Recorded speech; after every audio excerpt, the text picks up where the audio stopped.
5 seconds. Undoubtedly, it has some substance, but a vague statement that we stand for peace and freedom by itself has no particular meaning because every country is prepared to say the same thing whether it means it or not. What then do we stand for? Well, you have to develop this argument in the economic field as it happens today, in spite of the fact that we have been for some time in authority as a government. I regret that we have not produced any constructive economic scheme or economic policy so far. Again, my excuse is that we have been going through such amazing times which have taken up all our energy and attention that it was difficult to do so. Nevertheless, we shall have to do so, and when we do so, that will govern our foreign policy more than all the speeches in this house. We have sought to avoid foreign entanglements by not joining one bloc or the other. The natural result has been that neither or these big blocs looks on us with favor. They think that we are undependable because we cannot be made to vote this or that way. Last year, when our delegation went to the United Nations, it was the first time that a more or less independent delegation went from India. It was looked at a little distance. They did not know what it was going to do. When they found that we acted according to our own will, they did not like. We were unpopular last year at the United Nations. I do not mean individually, but in regard to our policy. They could not quite make out what we were or what we were aiming at. There was a suspicion in the minds of the first group that we were really allied to the other group.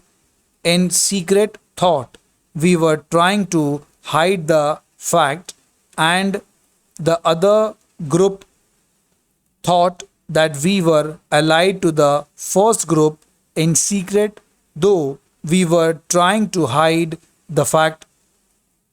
This year, there was a slight change in this attitude.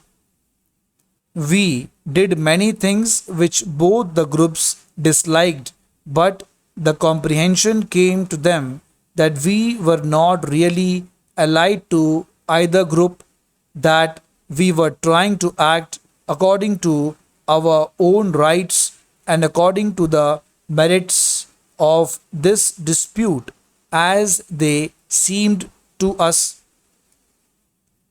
I have no doubt that fairly soon, in the course of 2 or 3 years, the world will find this attitude justified, and that India will not only be respected by the major protagonists in the struggle for power, but a large number of the smaller nations, which today are rather helpless, will probably look to India more than to other countries for a lead in such matters. May I, in this connection, say that during this last session of the United Nations General Assembly, many very difficult and very controversial issues were raised, and our delegation had to face extraordinarily intricate situations, I should like to pay a tribute to our delegation, especially to the leader of the delegation. Honorable members often put questions about the appointment of ambassadors, members of delegations, and the like, and rightly so, because the House should be entrusted in such important appointments. May I say to the House that nothing is more difficult than to make these appointments, because they are not just appointments of able persons but appointments of particular persons to particular place where they may fit in, which is an extraordinarily difficult thing. In the key places of the world, the ideal ambassadors must be some kind of a superman. It is so difficult now not only to understand the intricacies but to remain friends and everybody and yet to advance your cause. After all, we have in the past discussed foreign affairs from the outside in other assemblies, or here perhaps in a rather academic way, rather as in a college debating society.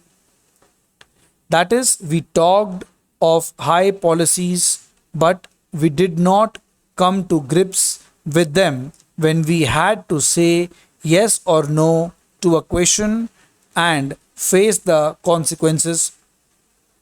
If the House will forgive my saying so, even in today's debate, many of the speeches were of an academic kind which did not take into account the vital questions which concerns the world today, which may mean peace or war. But when the House does have to face the question and take a decision which may lead to war or peace, when one comes face to face with the realities, one cannot rely merely on idealistic principles.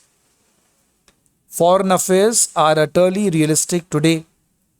A false step, a false phrase make all the difference. It is against this background that I should like the House to consider international affairs.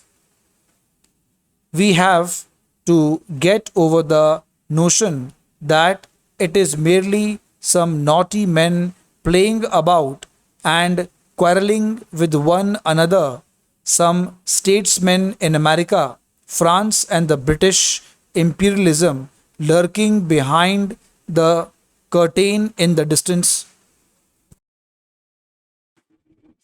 Students, be ready for the outlines. 5 seconds to go.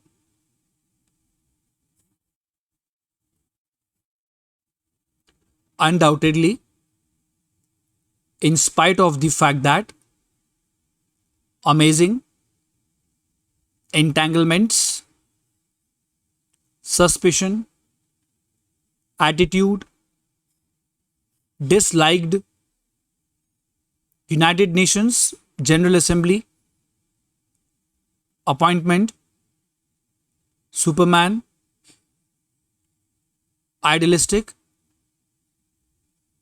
international affairs, France, curtain,